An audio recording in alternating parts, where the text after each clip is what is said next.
Have you ever noticed that the pacing, tone, and story development of Pokemon changes after Ash is hit by lightning in the early episodes?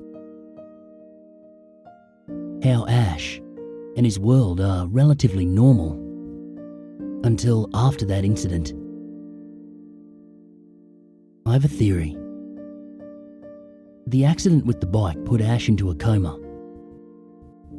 Days later, he was found and hurried to the hospital, treated with heavy medications. This is why Team Rocket became less menacing. The medication took effect and stabilized his coma dreams so that, instead of being terrifying, they became idyllic. They allowed him to live out his Pokemon Master fantasies. After the beginning episodes, the series is the result of Ash's subconscious mind fulfilling his desires, as well as attempting to escape reality. Should Ash realize he's in a coma, he would wake up and suffer brain damage. So he must take down all of his mental barriers one by one. If he can do that, he can come to grips with who he is and escape his coma. Further evidence comes from the realization that even though his journeys take him vast distances, he never usually travels by bike due to having developed a phobia of them. The coma in fantasy explains why he never changes much, not physically. It explains the worldwide socialism, as he thought up a safe system of government that would run smoothly and keep the world going, allowing his adventures to work like they do. It also explains how a child can go off on his own into a world full of dangerous and untamed animals. In addition, it explains why every town has the same police officer and every Pokemon Center the same nurse. Joy and Jenny, he knew from his hometown, and they act as a safety net or anchor, allowing him to feel safe no matter where he goes. They represent stability. The professors represent Ash's ideals, which is why Gary became a professor. The fantasy also explains why every time he enters a new region, that virtually no one has heard of him, despite his conquests. How else could Paul, the rival of the Sinnoh region, not know of someone who placed in at least the top 16 of all 3 leagues and destroyed the Orange League in Battle Frontier? Moving on to characters closer to him, Ash's travelling partners are aspects of himself he can enjoy but cannot associate with himself. Brock is Ash's repressed sexuality. Ash fell into the coma a virgin and, as such, needed an outlet for his growing sexual frustrations. However, since he can never experience sex, Brock must never succeed. Brock's stay with Professor Ivy was an attempt by Ash's mind to suppress his sexuality. Brock isn't just a projection of Ash's sexuality, but also a projection of Ash's fatherly instincts. He leaves his siblings to journey with Ash because he can't cope with having that much responsibility. You may notice that James got much more dialogue in this part of the series, as well as getting more touchy-feely with his Pokemon and exposing much of his backstory. Ash didn't enjoy this much, which is why Brock returns, horrified, and refuses to speak about it. Ash's subconscious was repressing him at the time. So, other than a general feeling of dread, he has no idea what happened. Further evidence of Brock being Ash's sexuality is that he keeps returning to the series after Ash meets a new female aspect of himself. Misty is the first such aspect we encounter. Because she is first, and is merely an aspect of Ash are explanations as to why Misty plays such a prominent role in the show, but is ultimately unattainable, since he never really knew her before the coma. Since Misty is his initial love interest, if only subconsciously, he needed her to reach a certain level of womanhood. He felt that people could only have relationships after they've matured. In practice, however, he finds he can't cope with it, as he lacks real-world experience. He wants the normal, pushy, arrogant Misty we knew, thus not letting her keep Togepi. We can see this arc in the constant berating of his sexuality, but her eventual mellowing until she had faded into the background. Since Ash was quite attached to her, this was traumatizing. After this experience, anyone around him threatening to mature quickly ends up leaving, only for another, more naive fill-in to enter his life. Gary Oak is what Ash wants to be. He is wish fulfillment. He succeeded and then settled down to a normal life. Ash needs someone to succeed in his world, or he won't be able to validate it, and he'll start questioning why he is where he is. It's a subconscious trap to keep him from becoming too aware of his situation. His mind must have figured out that awareness of the coma would snap him out of it. So it took something the boy already loved and built a way out for him with it. However, Ash is too complacent to make a final stand and fight his way out, and thus cannot escape. This is why he keeps encountering legendary Pokemon. They're his mind's way of showing him that he can do great things if he tries. It's a way to encourage him to push forwards. Team Rocket are the qualities of himself that Ash deems negative, but is coming to terms with. Jesse and James want to appease Giovanni, Ash's father figure. To achieve this, Jessie will trick the submissive James into doing her bidding. Meowth especially wants to appease him because he remembers the good times with Giovanni. This places Meowth in a category known as Ash's corrupted innocence. This is apparent because Meowth is able to speak. The whole reason Meowth can speak is so Ash can eventually accept the aspects of Team Rocket as parts of himself. Ash had issues with his father, so he put him atop the evil corporation and demonized him. There may be an actual Team Rocket in the real world, but it's doubtful that Ash's father is their leader. Ash likely feels the split between his parents was partly his fault, but also largely blames his father. The split caused his mother to move out of the city down to Pallet Town, and is one reason why Ash initially embarks on his journey to escape the turmoil at home. The whole organisation, including Butch and Cassidy, is symbolic of his inability to escape his father's machinations. James is implied homosexuality, which does not necessarily make Ash homosexual, and gullibility, while Jessie is vanity and manipulation. Since Meowth has the potential for rehabilitation and doesn't want to be evil, this once again fits with the conflicting personalities and demonized self theory. Team Rocket cross-dresses because Ash is exploring his gender, a different facet than what Brock represents, sexuality. And this was a method that allowed his gay/vain side to experiment freely. When he figured out that it wasn't something for him, his free side stopped playing with it. Max came with May, He played the ego, and she played the kid with great aspirations in that session. They worked for a little while, but with Ash being a teenager, his sexuality had to come back into play. He kept reinventing himself and eventually wrote new aspects.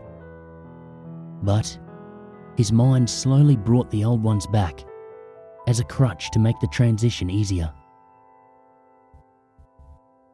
Dawn is Ash giving himself a chance to love.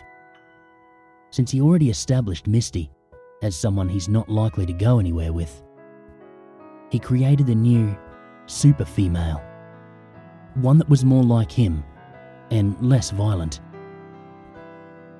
You may note that while both May and Misty had no tolerance for Brock's behaviour, Dawn seems to try to shrug it off. Tracy, the breeder, was a possible future for Ash that he discarded.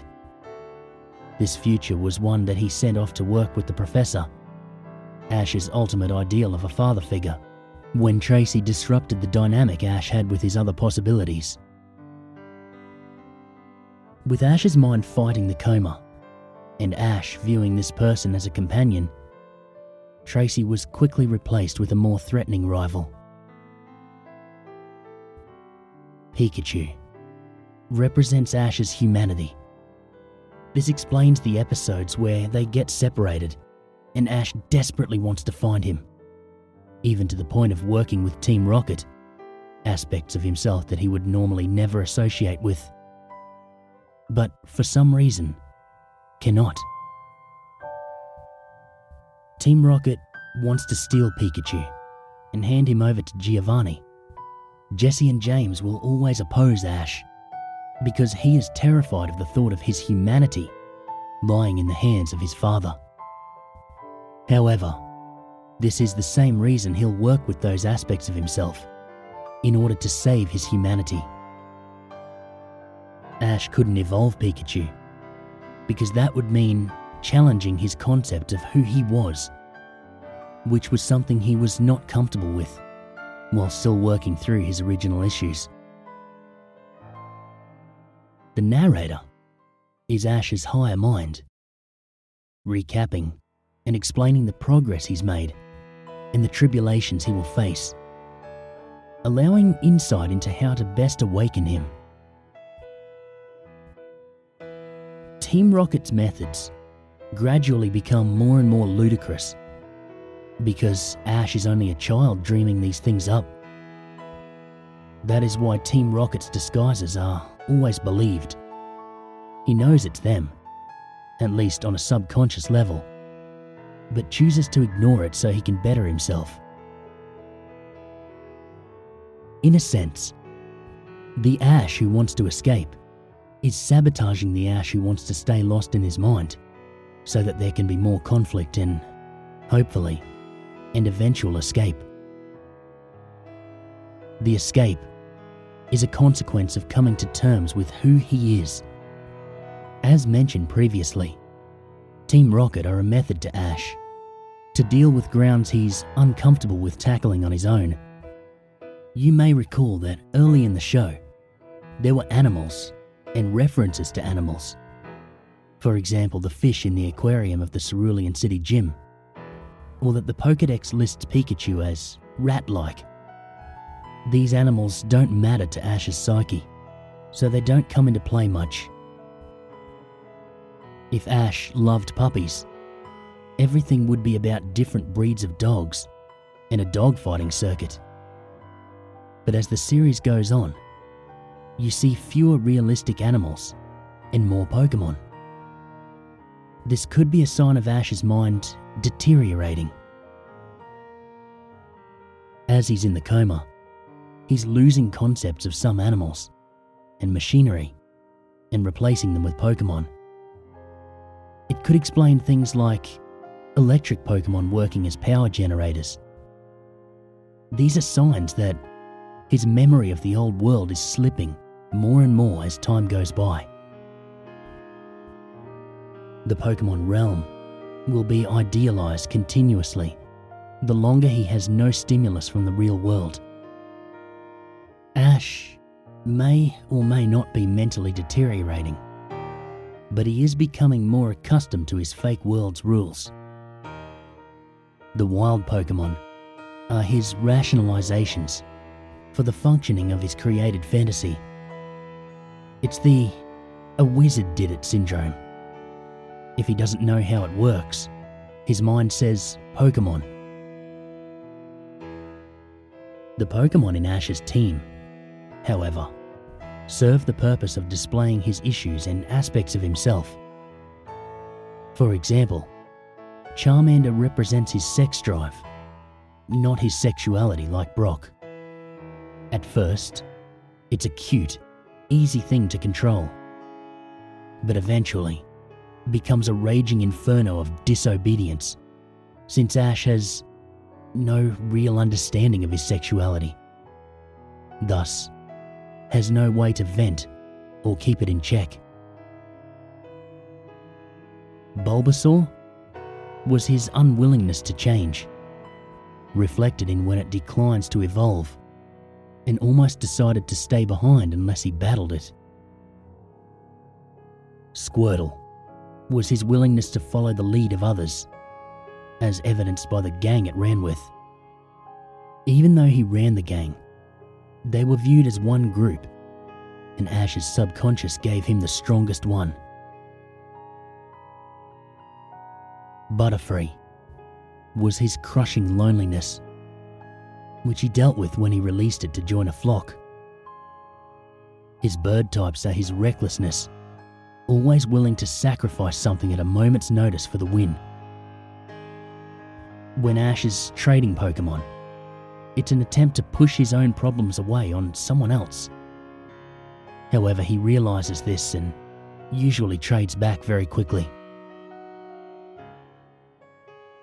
Not only are Ash's Pokemon a manifestation of different parts of himself, the Pokemon of other trainers are as well. Koffing and Ekans were symbolic of Team Rocket's willingness to change, hence their evolutions. Once his mind was able to overcome that roadblock and allow them to change once, it gave him the chance to truly change. An interesting note is that Pupitar is a rationalization, a Pokemon a rival caught before they met. Even Ash would become suspicious if everyone he met had no carryover Pokemon from previous places he had been to.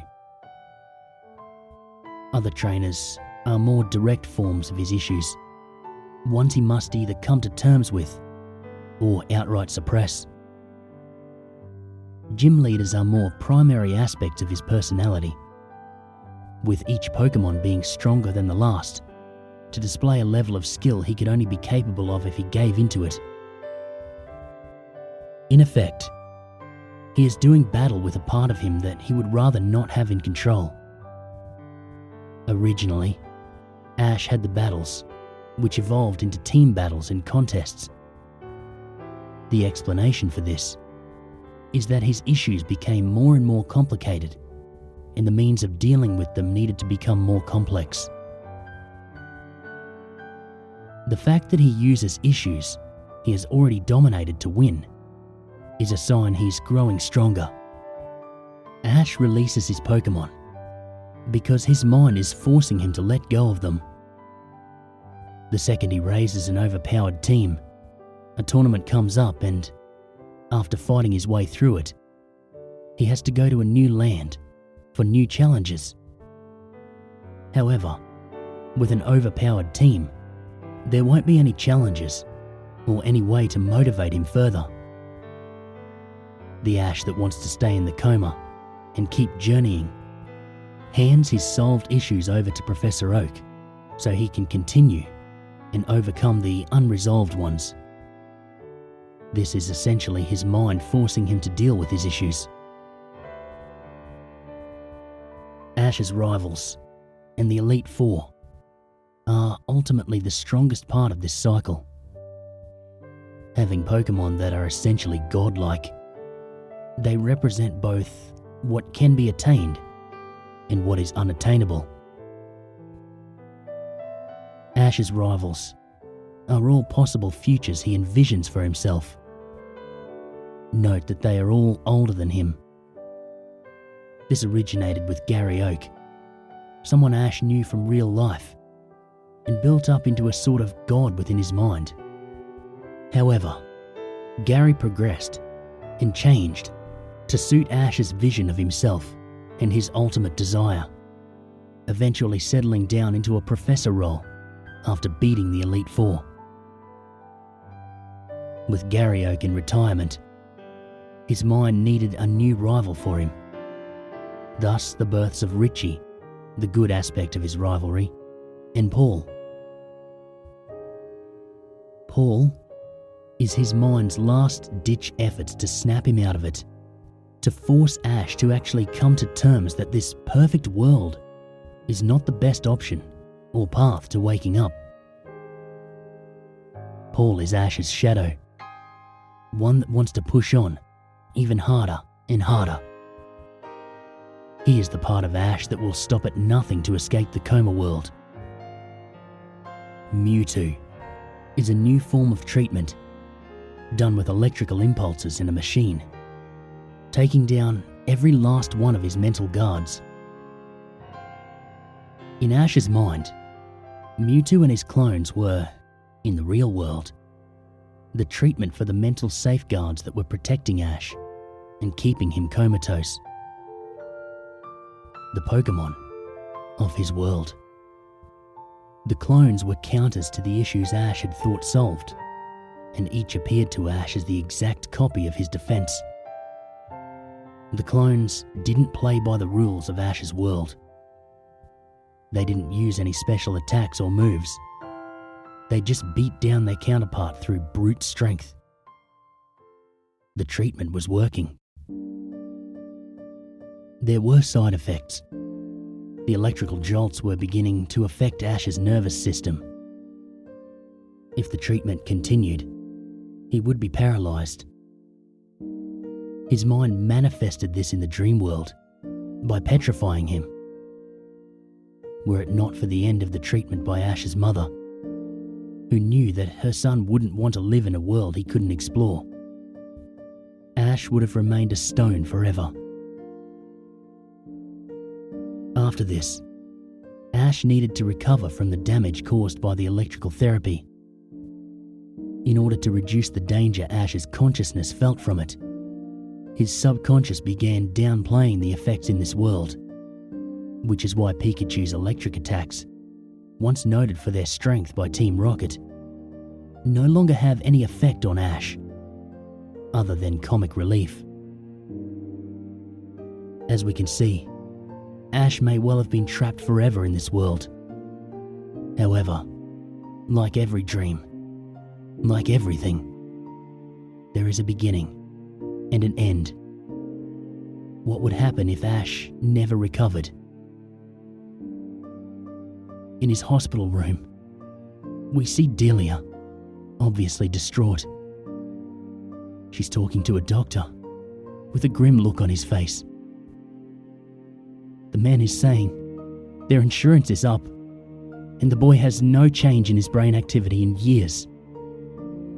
The shock of taking him off life support has a very small chance of awakening him. She tearfully agrees.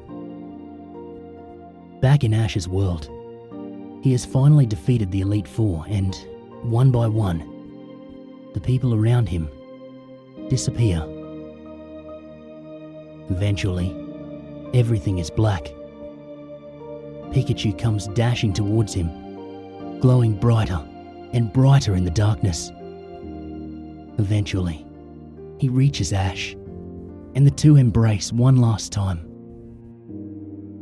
In the hospital room, his life signs fading, Ash mutters his final words. I want to be the very best. He will die, never having known his dream, except as naught but a dream. When he came back to reality, he knew it all for the lie it was. knew it as his imagination, knowing that all his efforts, ambitions, and friends were nothing. He will let go. As he utters his final words, he barely opens his eyes and sees the silhouette of his mother, her face hidden by her hands, wiping away tears. They make eye contact, and one final realization fills him before he loses all his strength. He sees that his mother was holding out hope that he'd recover all that time. He sees her and finds that her hope had been broken as she'd come to the realization that she'd outlived her only child. He dies knowing that he is loved, but that it means the one person closest and most real to him is utterly crushed. Still, there are other possibilities. The fountain of time flows in mysterious ways. One could not go back against the current, such as Gatsby. However, one could never see what is waiting for him downstream. Ash finally defeats Lance, only to be confronted by not Gary Oak, but a mute mirror image of himself. The voice of the narrator speaks to him, telling him that now he can finally escape the prison of his own mind. One by one, his friends appear and melt away into more copies of himself, cheering him on. After a long, tough battle against himself, with the assistance of all his Pokémon he had ever befriended, he jolts awake. In his hospital room, he sees his parents asleep. He finds himself unable to speak. Ash pushes forward towards his recovery. He goes through physical therapy, training harder and harder with rehabilitative Pokémon until he can walk on his own again.